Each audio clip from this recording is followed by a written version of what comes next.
સૌથી પહેલા ગુજરાત ફર્સ્ટ આપણા સુધી પહોંચાડી રહ્યું છે। તો લોકસભાની ચૂંટણી પહેલા રાજ્યભરમાં એટીએસના ધામા, એક તરફ લોકસભાની ચૂંટણી નજીક આવી રહી છે, પહેલા એટીએસે ધામા રાખ્યા છે એન્ટી નેશનલ તત્વો સામે કાર્યવાહી કરી છે એટીએસે।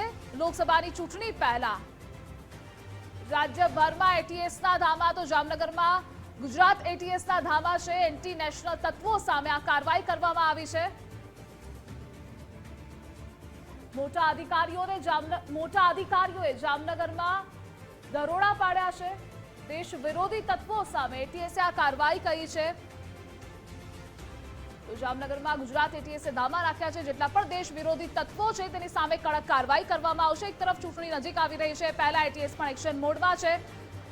જામનગરમાં તેઓએ ધામા રાખ્યા છે, મોટા અધિકારીઓ અને એન્ટી નેશનલ તત્વો સામે કાર્યવાહી થશે। તો દેશ વિરોધી જેટલા પણ તત્વો છે તેની સામે કાર્યવાહી કરવાની તૈયારી એટીએસે દાખવી છે। જામનગરમાં એટીએસે ધામા નાખ્યા છે। તો જામનગરમાં એટીએસનું સર્ચ ઓપરેશન, અને આજ મુદ્દે આપણી સાથે એસોસિએટ એડિટર દીક્ષિત ઠકરાર જોડાઈ ગયા છે। દીક્ષિત, લોકસભા ચૂંટણી પહેલા એટીએસના ગુજરાતમાં ધામા। લોકસભાની ચૂંટણી પહેલા એટીએસના ગુજરાતમાં ધામા, ખાસ જામનગરમાં મોટા અધિકારીઓ છે તે પહોંચ્યા છે, સર્ચ ઓપરેશન હાથ ધર્યું છે। દેશ વિરોધી તત્વો છે તેની સામે એટીએસની મોટી કાર્યવાહી છે તે દેખાઈ રહી છે। હજુ સુધી કઈ દિશામાં શું કાર્યવાહી છે તે તમામ જે માહિતી છે તે એટીએસ દ્વારા ગુપ્ત રાખવામાં આવી છે, પરંતુ એક બાજુ લોકસભાની ચૂંટણી અને ચૂંટણી તાણે જ ગુજરાત એટીએસના જામનગરમાં છે તે ધામા નાખવામાં આવ્યા છે। દેશ વિરોધી તત્વો પર ની એટીએસ ની આ રડાર પર આ તમામ લોકો છે તે દેખાઈ રહ્યા છે। એટલે કહી શકાય કે એક બાજુ લોકસભાની ચૂંટણી અને ચૂંટણી તાણે જ મોટા સમાચાર એ કે એટીએસ છે તે હાલ ધામા નાખ્યા છે, અને તમામ જે દેશ વિરોધી લોકો છે, દેશ વિરોધી તત્વો છે, કારણ કે ડ્રગ્સ હોય કે આ તમામ સહિતની જે વસ્તુ હોય, આજે દિલ્હીમાં પણ બોમ્બની ધમકી મળી છે, અને તમામની વચ્ચે જામનગરમાં આવતીકાલનો પ્રધાનમંત્રી નરેન્દ્ર મોદીનો પણ પ્રવાસ છે, અને પ્રવાસની વચ્ચે જ એક મહત્વના સમાચાર કે એન્ટી ટેરરિસ્ટ કોડના ધામા છે તે અત્યારે દેખાઈ રહ્યા છે, અને તમામ જગ્યાએ અલગ અલગ જગ્યાએ કાર્યવાહી છે તે હાથ ધરવામાં આવી રહી છે। કારણ કે અગાઉ પણ કરોડો રૂપિયાનું ડ્રગ્સ આજ સૌરાષ્ટ્રના 1600 કિલોમીટર લાંબા દરિયા કિનારેથી છે તે પકડાયું હતું, મળ્યું હતું, ને એક બે નહીં પરંતુ કરોડો રૂપિયા અને સમયાંતરે ખર્ચ છે તે મળતું આવે છે। ત્યારે હાલ જે સમાચાર સામે આવી રહ્યા છે તે પ્રમાણે એટીએસના ધામા છે તે અલગ અલગ જગ્યાએ જામનગર જિલ્લામાં દેખાઈ રહ્યા છે, અને તમામ ઉચ્ચ અધિકારીઓ છે તે જામનગર પહોંચ્યા છે। જે દીક્ષિત, જામનગર સિવાય ક્યાંય એટીએસના ધામા ખરા? જામનગર જે વિસ્તાર છે તેની આસપાસમાં જે બંદરગાહ વિસ્તાર છે, દરિયાકાંઠાના વિસ્તાર છે, આ તમામ જગ્યાએ એટીએસના અધિકારીઓ, એટીએસની અલગ અલગ ટીમ છે તે પહોંચી છે, અને તપાસ છે તે હાથ ધરવામાં આવી છે। તપાસનું ધમધમાટ છે તે શરૂ કરવામાં આવ્યું છે। એટલે કહી શકાય કે એક બાજુ લોકસભાની ચૂંટણી અને લોકસભાની ચૂંટણી તાણે જ એટીએસ છે તે સક્રિય થયું છે, અને તમામ જગ્યાએ અત્યારે તપાસ છે તે શરૂ કરવામાં આવી રહી છે। કારણ કે ચૂંટણી અને ચૂંટણી તાણે કોઈ દેશ વિરોધી પ્રવૃત્તિ ન થઈ જાય તેને જ લઈને તપાસનો ધમધમાટ છે તે શરૂ કરવામાં આવ્યો છે। જી દીક્ષિત, માહિતી બદલ આપનો આભાર।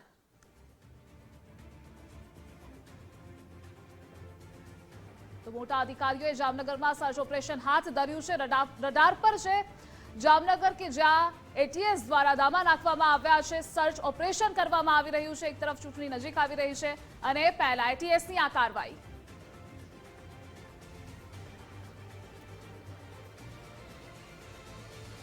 અને આજ મુદ્દે આપણી સાથે ન્યૂઝ વોર રૂમથી પ્રદીપ કચ્છિયા જોડાઈ ગયા છે। પ્રદીપ, એટીએસે ગુજરાતના જામનગરમાં ધામા નાખ્યા છે, દેશ વિરોધી તત્વો સામે કાર્યવાહી કડક થશે।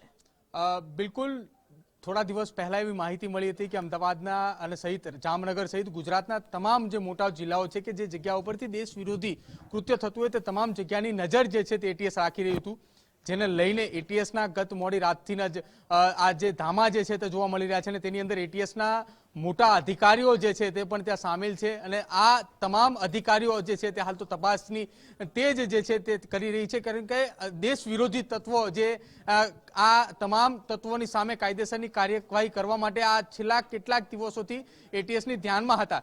થોડા દિવસ પહેલા જે એટીએસે ડ્રગ્સ જે પકડ્યું હતું તે પણ એટીએસની નજર હેઠળ આ તમામ કાર્યવાહી જે છે તે થઈ રહી હતી, અને ત્યારબાદ આ મોટા અધિકારીઓની અંદર જામનગરની અંદર જે સર્ચ ઓપરેશન જે છે તે ગત મોડી રાતથી ચાલી રહ્યું છે। સાથે જ વડાપ્રધાન નરેન્દ્ર મોદીની સભા પણ જે છે તે જામનગરની અંદર છે અને તેને લઈને જ ક્યાંક આ તમામ એટીએસની કાર્યવાહી જે છે તે એક દિવસ પહેલા જે છે તે મોટા અધિકારીઓને ધામા સાથે જોવા મળી રહી છે. આ કાર્યવાહી જે છે તે દેશ વિરોધી તત્વો અને એન્ટી ટેરરિઝમ સ્ક્વોડની જે તમામ અધિકારીઓની સાથે ત્યાં પહોંચી ચૂક્યા છે. આ લોકસભાની ચૂંટણીની પહેલા મોટા ધામા એટલા માટે કહી શકાય કેમ કે મોટા અધિકારીઓની સાથે એટીએસની એક આખી ટીમ જે છે તે એક સંયુક્ત ઓપરેશન જે છે તે હાલ તો પાર પાડવાની તૈયારીમાં ત્યાં લાગી ચૂક્યું છે. જી પ્રદીપ, જે રીતે આપે કહ્યું કે છેલ્લા ઘણા સમયથી સર્ચ એટીએસ કરી રહ્યું છે તેની વિગતો પણ જણાવશો. બિલકુલ, છેલ્લા ઘણા સમયથી જે એટીએસ સર્ચ કરી રહ્યું હતું તે સર્ચ ઓપરેશનની અંદર એટીએસે 3 દિવસ પહેલા જે ડ્રગ્સ જે છે તે પણ ત્યાંથી એટલે કે જામનગરની નજીક આવેલા પોરબંદરના દરિયાઈ કિનારાની અંદરથી પકડ્યું હતું. ત્યારબાદ સિમ કાર્ડને લઈને જે એક આરોપીઓની ધરપકડ જે છે કરવામાં આવી હતી કે જે દેશ વિરોધી કૃત્ય કરતો હતો કે ગુજરાતના સિમ કાર્ડ જે છે તે પાકિસ્તાન મોકલતા હોવાની માહિતી જે છે કે જે છેલ્લા 4 મહિના પહેલા પણ એક આરોપીની ધરપકડ કરવામાં આવી હતી. ત્યારબાદ આ જામનગરથી આ તમામ સર્ચ ઓપરેશન જે ચાલી રહ્યું છે. મુફદ્દલ કપાસી પણ મારી સાથે જોડાય છે આઉટપુટ, તેમની સાથે પણ વાત કરીશું. છેલ્લા ઘણા દિવસથી એટીએસના સર્ચ ઓપરેશન અલગ અલગ જગ્યાઓ ચાલી રહ્યા હતા. જામનગરની અંદર ગત મોડી રાતથી એટીએસના મોટા અધિકારીઓ અને એટીએસનો સંયુક્ત મોટો કાફલો એક જે છે તે ત્યાં ધામામાં છે અને વડાપ્રધાન નરેન્દ્ર મોદીની સભા પણ જામનગર ખાતે યોજાવાની છે. બિલકુલ પ્રદીપ, આપણે દર્શકોને કેટલીક વધારાની જે માહિતી આવી છે એ જણાવી દઈએ. એટીએસની કેટલીક ટીમ જામનગરમાં છે, એમાંથી એક ટીમ બેડી વિસ્તાર જે છે જામનગરનો ત્યાં સર્ચ ઓપરેશન કરી રહી છે, એક ટીમ જોડિયા વિસ્તારમાં સર્ચ ઓપરેશન કરી રહી છે. એમાં વાત એવી છે કે 3 દિવસ પહેલા એક પાકિસ્તાની જાસૂસ તરીકે એક વ્યક્તિ ઉપર શંકા હતી અને એમને એટીએસે ઉઠાવ્યો હતો અને એના સંદર્ભમાં કેટલીક જે લિંક મળી છે એ લિંકને લઈને સર્ચ ઓપરેશન ચાલી રહ્યું છે. અને સૌથી મહત્વની વાત છે કે વડાપ્રધાનનો પ્રવાસ છે જામનગરમાં, એટલે એટીએસ એની પણ પૂર્વ તૈયારીના ભાગરૂપે ત્યાં પહોંચી છે.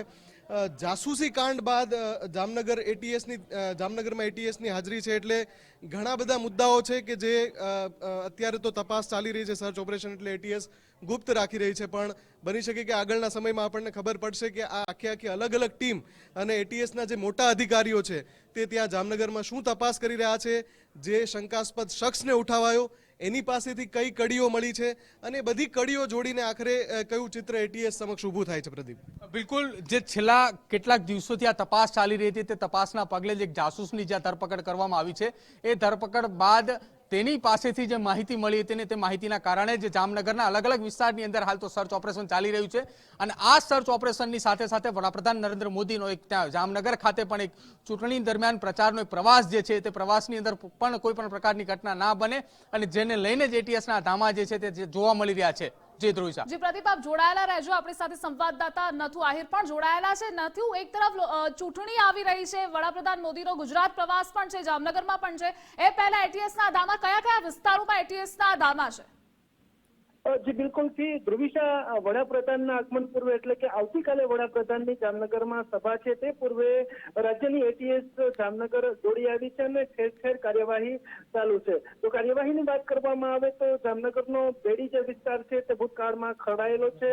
દેશદ્રોહી પ્રવૃત્તિઓ સહિતની પ્રવૃત્તિમાં આજ જે વિસ્તાર છે તેનું નામ ખુલ્યું હતું અને આજ વિસ્તારના શખ્સો છે તે સંડોવાયેલા હતા.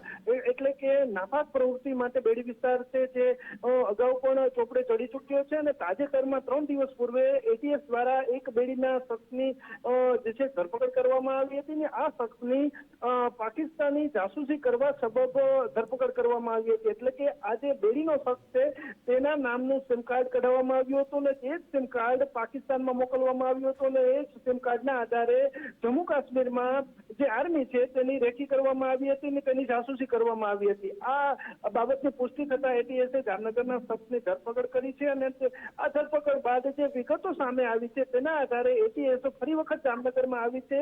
બેડી વિસ્તાર છે, જોડિયા ભૂંગા વિસ્તાર છે અને જોડિયા છે સહિતના વિસ્તારોમાં સર્ચ ઓપરેશન ચાલુ છે. પરંતુ પોલીસનું માનવામાં આવે ઉચ્ચ અધિકારીઓને તો પોલીસનું કહેવું એ છે કે હાલ જે છે તે જે એટીએસના ધામા છે તે વડાપ્રધાનની સુરક્ષાને લઈને છે. પરંતુ ક્યાંક ને ક્યાંક જો કહેવામાં આવે તો આ જે છે એટીએસની કાર્યવાહી છે તે કોઈના કોઈ વધુ પ્રકાશ પાડશે, વધુ ઘટસ્ફોટ થશે તેવું લાગી રહ્યું છે. જી ધ્રુવિશા. નથુ, ગઈકાલ રાતથી મોટા અધિકારીઓ જામનગર ખાતે પહોંચ્યા છે, સર્ચ કરી રહ્યા છે. સર્ચને લઈ અન્ય કોઈ વિગતો પ્રાપ્ત થઈ?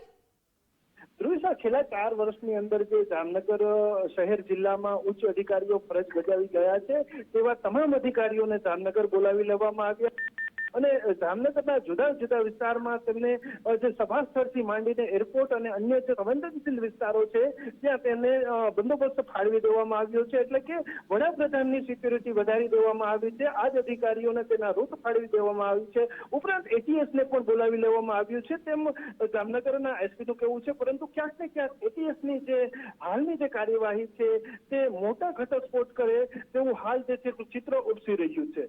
જી નથુ, માહિતી બદલ આપનો આભાર.